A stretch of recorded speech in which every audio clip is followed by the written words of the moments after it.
Hello नमस्कार, कसे आहात? आज मी आले आहे गावातल्या खास आणि आनंददायी वातावरणात, म्हणजेच सप्त्याच्या उत्साहात.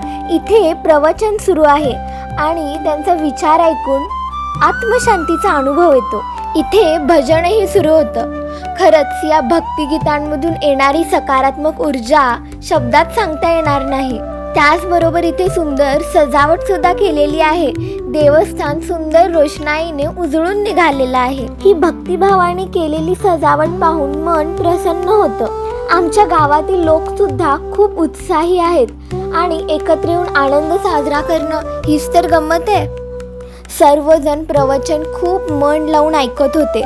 खरं तर अशा कार्यक्रमांमध्ये बसल्यानंतर कळतं की स्पीडमध्ये जगणं आणि शांत राहून जगणं यात किती फरक आहे. माझं हे सुंडी गाव आहेच भारी आणि गावात उत्साह म्हटला की सगळीकडे चैतन्य पसरलेलं असतं. तर कसा वाटला हा आजचा व्हिडिओ?